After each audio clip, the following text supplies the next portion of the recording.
11 de la mañana, 29 minutos, 20 grados 7 décimas. La temperatura en la ciudad de Santa Fe. Estamos en el aire de la gran radio de Santa Fe. Bueno, por supuesto, haciendo la cobertura por este Día de Malvinas. Y Martín, Andrea. Volvió Martíncho. Que va, viene. Sí. Ya te quedas, Martín, ¿no? Ahora me quedo hasta las 14. Todavía. Pero sí, una mañana movida. Contar a la gente qué haces mientras no estás acá. Estoy del otro lado en la parte de redacción, haciendo alguna de las... Porque uno, como periodista, está de algún modo al servicio de la información, ¿no? Entonces, uno está también donde se necesita que esté. Y en ese momento, bueno, estuve desde temprano ahí en redacción. Eso tenemos de bueno los periodistas, viste que siempre los más grandes nos reprochan a nosotros que si en una computadora nosotros hacíamos cobertura. Los que somos más jóvenes, tenemos la capacidad de hacer distintas cosas. Un poco. Sí, estás acá y estás allá. No puedes hoy ser periodista Yo no me voy a meter en esa polémica. y no querer estar acá y no querer estar allá. Sí, bueno, también porque pedí especialmente estar presente en la nota de esta mañana No, y después bueno, pero con más allá de Porcheto, vos, pero... por supuesto, más allá de vos. Sí, qué sé yo, la tecnología nos habilita como estar en todos los lugares, pero también tiene lo suyo, digo, no es fácil. No, por supuesto. ¿André? No tengo nada Se para cruzó agregar. de Neutral. No tengo nada para... Suiza. No tengo nada para agregar al respecto. Bueno, hablando de multifunción, en redes sociales, Aire de Santa Fe ingresan, hay un gran laburo, bueno, de la cobertura, por supuesto, que se está haciendo también por el tema de Malvinas, realizado por nuestro gran compañero Michael Torcat, Tamia Bichaín y Agu Nicolet, que han hecho un gran trabajo, así que te invitamos a que ingreses, Aire de Santa Fe, poné me gusta, seguir, y bueno, ya podés de esa manera acceder a todos el contenido que hay en este día especial de Malvinas. Recién con André repasábamos también cada uno de los puntos de la cuestión de la web. Cada una de las notas repasábamos sí, recién. Exactamente. Bueno, ahora se ha agregado también, lo decía Martín, se está renovando el bloque de notas, está ya la entrevista en realidad que hacíamos hoy temprano con Jeffrey Cardoso, así que ya está allí para repasar, quien no lo haya escuchado y quiera, el ex coronel del ejército británico que ayudó en la identificación de los soldados. Hay muchas cosas interesantes que nos contó Jeffrey esta mañana, entre ellas, por ejemplo, el origen, ¿no?, de la frase soldado argentino solo conocido por Dios. Tal cual. Me encanta esa canción de Héroes de Malvinas, muy emocionada. Bueno, profe Bani también nos dice que tenía 5 años cuando comenzó la guerra, que vivía en Humberto Primo. Bueno, tuve el agrado de ver cómo se juntaban mujeres todos los domingos para tejer pulóveres, frazadas, gorros y guantes que eran para los soldados. Nos dice acá también. Bueno, mucha gente que está muy emocionada. Hermosas imágenes de nuestros soldados en Malvinas, decía el 576 también. Me acuerdo que tenía 7 años cuando comenzó Malvinas y bueno, muchos mensajes que en un ratito nada más vamos a repasar, pero ahora tenemos que presentar la próxima nota, André. Sí, Jerry, porque vamos a hablar con Federico Lorenz. Él tenía 11 o 12 años cuando comenzó la guerra de Malvinas, es historiador, escritor argentino especializado en historia reciente y puntualmente en la guerra de Malvinas. Tiene varios libros escritos al respecto y le agradecemos por estos minutitos para conversar con nosotros. Federico, aquí Andrea Viñuela los saluda en Aire de Santa Fe junto con Geraldine Brezán y Martín Cartelone. ¿Cómo le va? Buen día. ¿Qué tal? Buen día. Gracias por llamar. La verdad es que estamos con un programa muy especial hoy en estos 40 años de Malvinas. Toda la semana en realidad fue también muy especial aquí en Aire de Santa Fe. Y la idea de poder hablar con usted era justamente hacer un repaso histórico de lo que es Malvinas para los argentinos, de lo que era antes de 1982 y de lo que es a partir de 1982.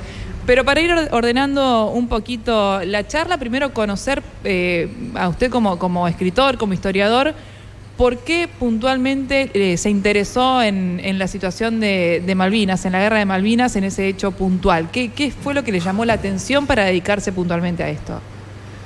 Bueno, supongo que algo tiene que ver un poco con la propia biografía. Yo efectivamente tenía 11 años cuando fue la guerra, entonces es un recuerdo muy intenso. Yo empecé a leer los diarios por Malvinas, por ejemplo.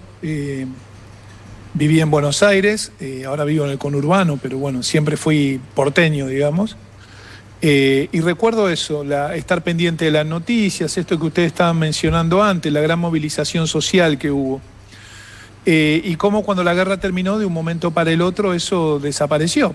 Era como apagar la televisión. Supongo que ahí quedó algún tipo de duda que ya más de grande como investigador... al entrevistar veteranos de guerra y excombatientes y al meterme en esto que se llama historia reciente, que vos mencionabas, aparece lo interesante que tiene la historia de Malvinas, que es una forma de también entrar al país que éramos en 1982, en los años de la dictadura, ¿no? Que es lo que trabajo también. Y para empezar a repasar un poquito la historia, esto que yo comentaba hoy, ¿no? ¿Qué era Malvinas para los argentinos antes de 1982? ¿Y qué pasó después? Porque me llama mucho la atención esto que nos decís, que sí, bueno, después de la guerra es como que se apagó todo, quedó todo ahí y después hubo un resurgir de nuevo, ¿no? De nuestro vínculo con Malvinas. Bueno, hasta el 82 uno podría decir que era una causa nacional como es ahora, era algo que se aprendía en las escuelas, era una gran abstracción, muy pocos argentinos conocían las Malvinas. Digamos que la gran mayoría de argentinos que conocieron las Malvinas la conocieron en situación de guerra, además, es decir, cuando les tocó ir a combatir, lo cual no es una forma especialmente agradable de conocerlas. Y también eran, a comienzo de la década del 70 y hasta la guerra misma, eran un territorio que se había empezado a vincular logísticamente y económicamente a la Argentina por los esfuerzos diplomáticos argentinos. Eso la guerra lo rompió. Entonces, después de la guerra, lo que vos tenés es que para muchos de nosotros, incluso gente que no había nacido en esa época, decir Malvinas es sinónimo de la guerra del 82. Entonces claro, te estás perdiendo de alguna manera lo que yo llamo la historia larga del archipiélago. Malvinas tiene una historia de 5 siglos, al igual que otros lugares de lo que hoy es Argentina. Pero estamos tan absorbidos de repente por el impacto de la guerra y la derrota que, bueno, es muy difícil a veces pensar eso. ¿Y cómo se pueden resumir esos 5 siglos, Federico? Bueno, Malvinas está ubicada muy estratégicamente camino a lo que hoy llamamos Antártida, pero que nadie conocía cuando se descubrieron las Malvinas. Está ubicada en lo que se llama el paso bioceánico, ¿no? Entre el Atlántico y el Pacífico o viceversa, y está muy cerca al litoral patagónico continental. Entonces, desde muy temprana época fue de interés de las potencias europeas de la época, España inicialmente, luego Francia, obviamente Inglaterra, que es la que la va a ocupar en el siglo XIX de manera permanente hasta hoy, salvo por la interrupción de la guerra. Y lo que vos tenés es que hubo un primer asentamiento francés en el siglo XVIII, lo estoy simplificando más que mucho, ¿no? Sí. Pero luego los franceses tienen que ceder por lo que se llamaban los pactos de sangre entre la monarquía francesa y española, esa población, a la corona española. Lo que hoy es Argentina hereda esa población por el hecho de independizarse, los territorios que eran de la potencia colonial pasan a ser del país independizado.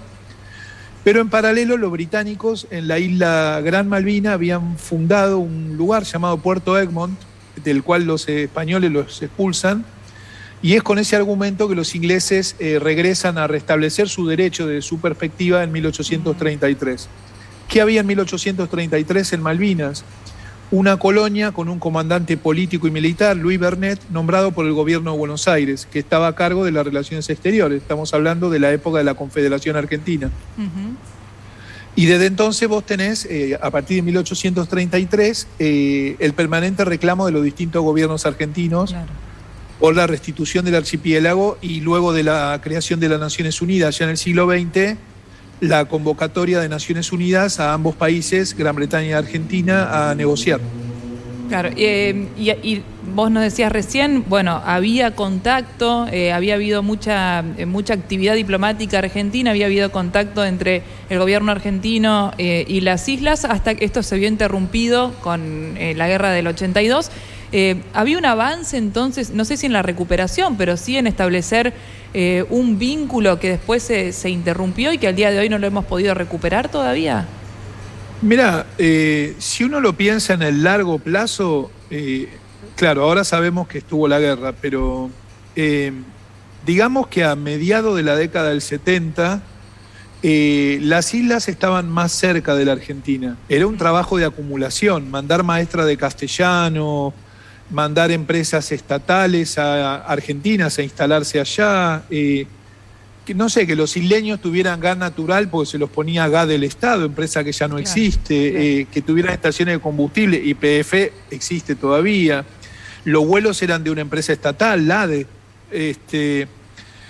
Vos me decís, ¿había vínculo? Y claro que había más vínculo, era un trabajo de acumulación muy lento. Entonces no hacía más que continuar, por otra parte, algo que había sucedido antes, que es que más allá de las peleas entre los estados, la disputa entre Argentina y Gran Bretaña, regionalmente, sobre todo en lo que es Santa Cruz, Tierra del Fuego y Malvinas, había mucho intercambio entre las personas. Claro. Porque incluso había presencia, actividad humana ahí, no me refiero a pueblos originarios, porque en Malvinas no hay pueblos originarios, hay siempre población europea, hasta donde sabemos.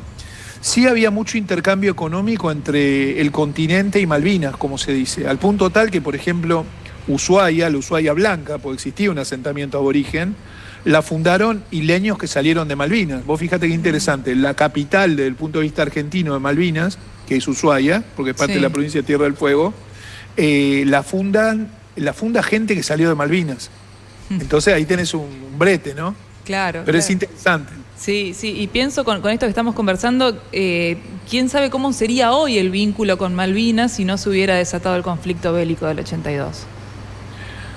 Es difícil hacer ese ejercicio. Yo lo que creo es que se había avanzado mucho. Hay un informe oficial británico del 77, si no me equivoco, el informe Shackleton, que lo que planteaba es que las islas no podían existir sin vínculo, no eran económicamente viables sin vínculo con la Argentina. Claro. La realidad es que después de la guerra ese vínculo económico se sostiene artificialmente por dos caminos. Por la presencia militar británica, los gastos de defensa, por así decirlo, de las islas corren por cuenta del Imperio Británico, y las islas unilateralmente dan licencia de pesca. Entonces, los habitantes de las islas son de las personas del mundo con mayor renta per cápita en el mundo. Claro. Claro, bueno, eso es muy difícil de cambiar. Estamos arrancando de muy abajo desde el 82, porque habíamos avanzado mucho también. Claro, hay que remontar, ¿no? Mucho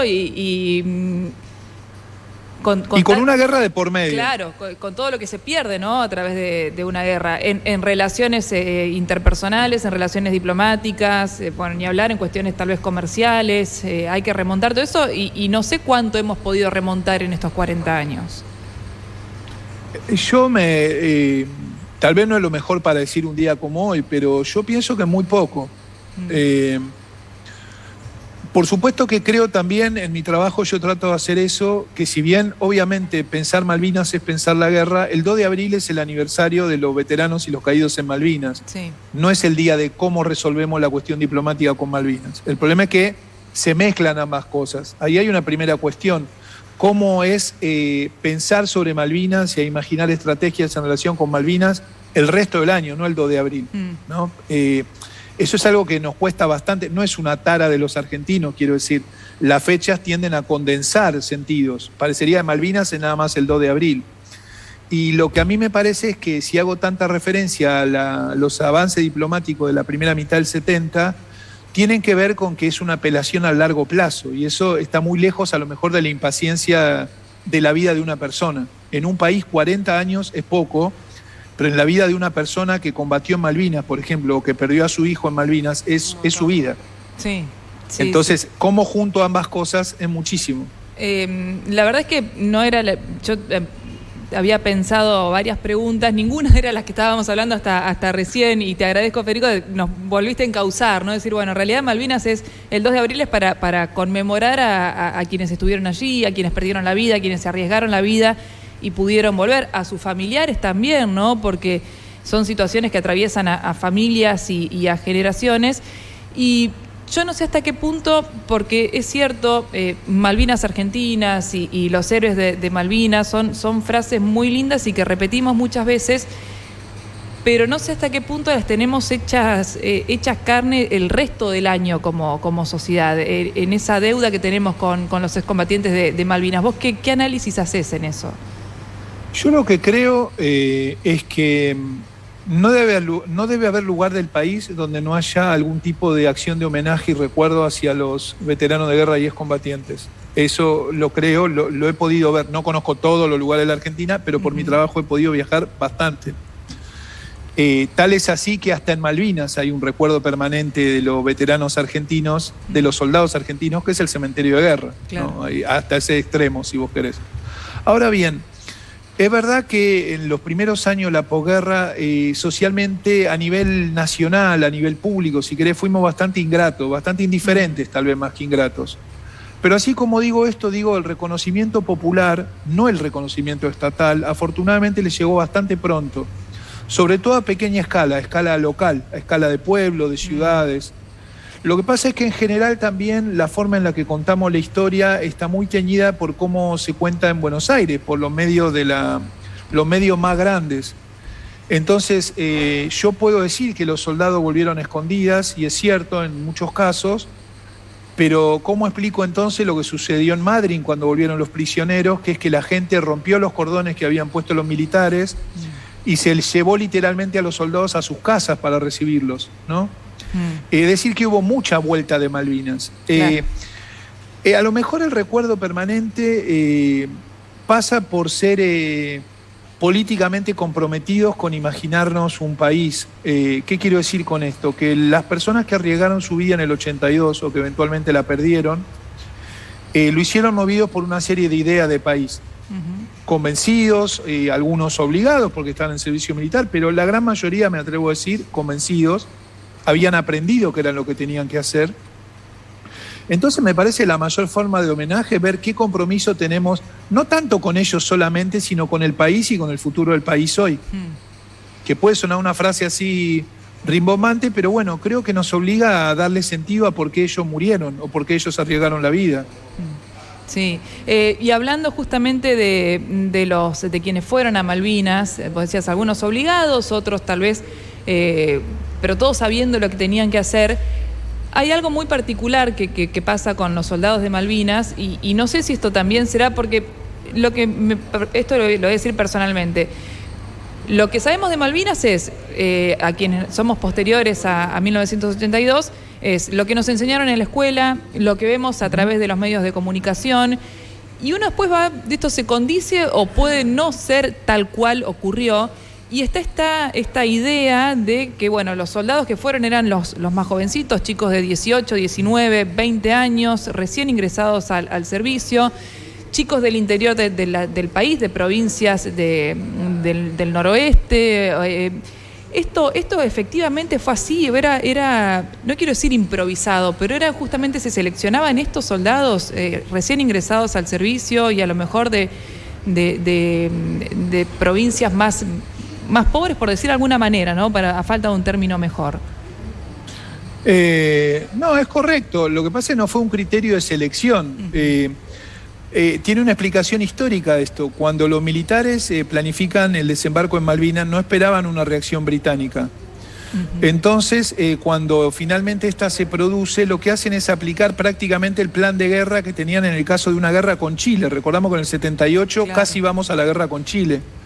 Entonces, los regimientos del Nordeste, como vos decís, en ese plan del 78 tenían la función de hacer servicio de guarnición en el litoral patagónico, mientras los regimientos más aclimatados combatían en la cordillera o invadían Chile, literalmente. Claro, claro.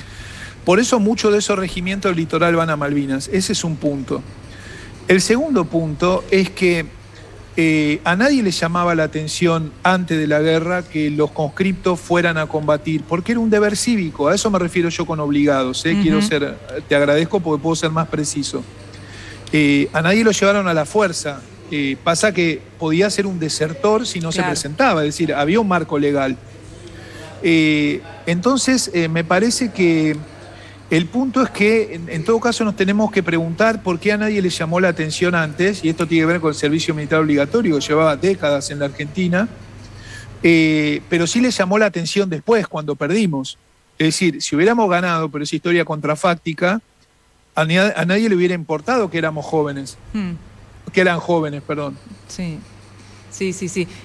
Bueno, es así, ¿no? Es como que todo lo que va pasando tuvo una explicación que uno no conoce, ¿no? Se quedaba con esto, pero fíjate lo que nos... la verdad es que Nos está dando una clase de historia puntualmente, ¿no? Estamos hablando con Federico Lorenz, es historiador, está especializado en Malvinas, estamos conociendo en mucho detalle, a lo mejor cuestiones que sabíamos a grandes rasgos. Y hay mucho para seguir conversando.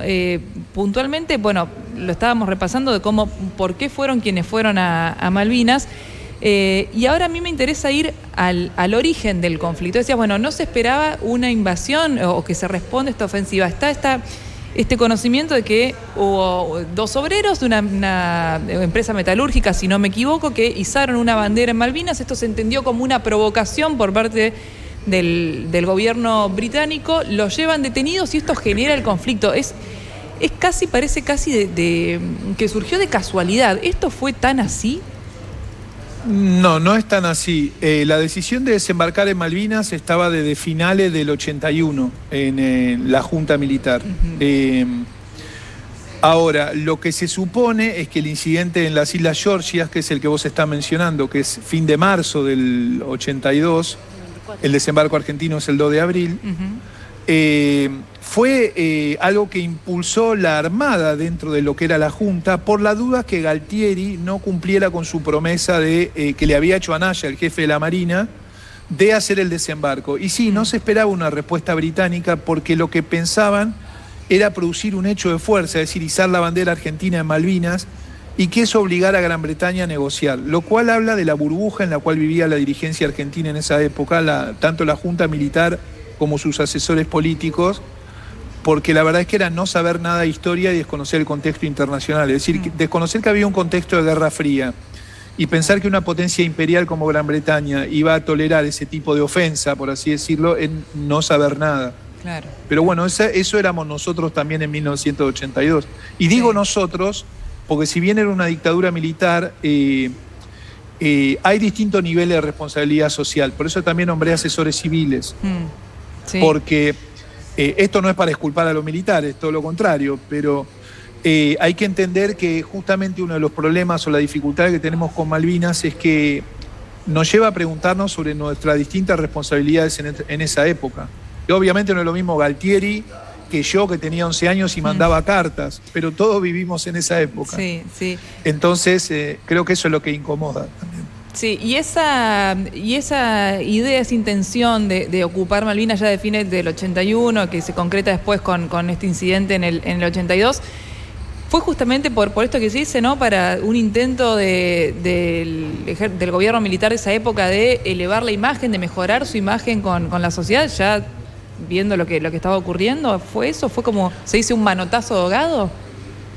Sí, pero no tan pegado como se suele hacer a la marcha de la CGT del 30 de marzo. Esto es algo anterior. Claro. Lo que pasa es que en la memoria las cosas funcionan así. La marcha del 30 de marzo hacia Plaza de Mayo, claro. El desembarco del 2. Por eso marcaba esto. La decisión es de finales del 81, porque el acuerdo entre Galtieri, el jefe del ejército, y Anaya, el jefe de la Armada, era para voltear a Viola, que era el presidente en ese momento. Claro. Entonces lo que le ofrece Galtieri a Anaya como piedra de cambio, como moneda de cambio, o que Anaya pide, ahí debería ser más preciso, es el desembarco en Malvinas, porque era un viejo plan de la Armada. En este reparto imaginario de tareas que tenían las fuerzas, la Patagonia y el mar eran de la Marina, por así decirlo. Claro. Federico, muchas gracias por este tiempo, por haber conversado con nosotros, por habernos contado tantas cosas y profundizado en tantos aspectos de Malvinas, que tiene tanto me parece a mí, nos queda mucho para aprender todavía, ¿no? Sobre Malvinas.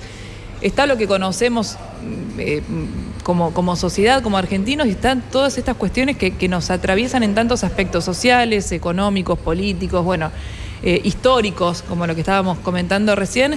Así que profundamente agradecida por esta conversación. Muchas gracias y que tengas un muy buen día. A ustedes por comunicarse y un saludo a todos en este día tan importante. Muchas gracias. Federico Lorenz, historiador argentino, especializado en Guerra de Malvinas y haciendo un repaso histórico, ¿no? De lo que ha sido Malvinas a través de la historia para los argentinos, cómo era antes de 1982 y cómo es a partir de 1982. Y un montón de detalles que rodearon a la Guerra de Malvinas en estos 40 años. Transmite FM 91.1. Yo le voy a repetir las mismas palabras que dijeron mis hombres en el momento que el crucero se estaba hundiendo. Viva la patria, viva Belgrano. Aire de Santa Fe, orgullosamente argentinos. Imperdibles en el túnel. La Celia Reserva Varietal 449. CBC 500 gramos 249. Bondiolita de cerdo kilo 899. El túnel, el precio justo siempre. En Musimundo seguí disfrutando de ofertas imperdibles. Llévate los mejores productos con un 25% de descuento en hasta 24 cuotas fijas y empezá a pagar recién en mayo. Solo con Crédito Musimundo, parte de tu mundo. Otorgamiento de crédito Musimundo sujeto a verificación crediticia. Remises Boulevard, 24 años de trayectoria nos avala. Viaja seguro y al mejor precio. Remises Boulevard, 455-2400. Imperdibles en el túnel. La Celia Reserva Varietal 449. CBC 500 gramos 249. Bondiolita de cerdo kilo 899. El túnel, el precio justo siempre. ¿Qué buscas en un buen helado? ¿Calidad? ¿Precio? ¿Sabores especiales? En Tento Helados reunimos todo para que disfrutar no te cueste nada. Ingresá a www.tentohelados.com.ar y conocé la receta justa entre calidad y precio. Tento Helados. Disfrutar nos une.